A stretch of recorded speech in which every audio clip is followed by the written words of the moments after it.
When I was young, I didn't really know what I was going to do when I got older. People kept asking me, but then eventually I thought that the idea of inventing things would be really cool. And the reason I thought that was because I read a quote from Arthur C. Clarke, which said that a sufficiently advanced technology is indistinguishable from magic, and that's really true. If you go back, say 300 years, the things that we take for granted today you'd be burned at the stake for. Being able to fly, being able to see over long distances, being able to communicate, and having access to all the world's information instantly from almost anywhere on the earth. This is stuff that really would be magic, or would be considered magic in times past. In fact, I think it actually goes beyond that, because there are many things that we take for granted today that weren't even imagined in times past. They weren't even in the realm of magic. So it actually goes beyond that. So I thought, well, if I can do some of those things, basically if I can advance technology, then that's like magic, and that would be really cool. I also had sort of a slight existential crisis, because I was trying to figure out what does it all mean? Like, what's the purpose of things? And I came to the conclusion that if we can advance the knowledge of the world, if we can do things that expand the scope and scale of consciousness, then we're better able to ask the right questions and become more enlightened, and that's really the only way forward.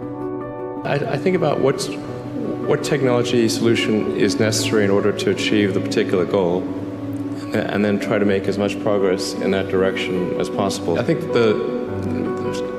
being a multi-planet species and being out there among the stars is important for the long-term survival of humanity. But then the part that I find personally most motivating is that it creates a sense of adventure, and it makes people excited about the future. If you consider two futures, one where we are forever confined to Earth until eventually something terrible happens, or another future where we are out there on many planets, maybe even going beyond the solar system.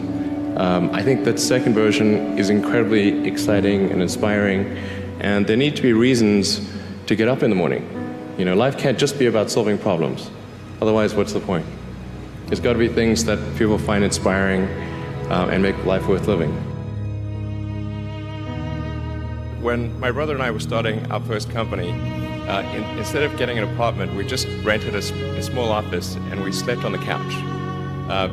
And we showered at the YMCA, and we're so hot up we had one computer, so the website was up during the day, and I was coding at night, 7 days a week, all the time.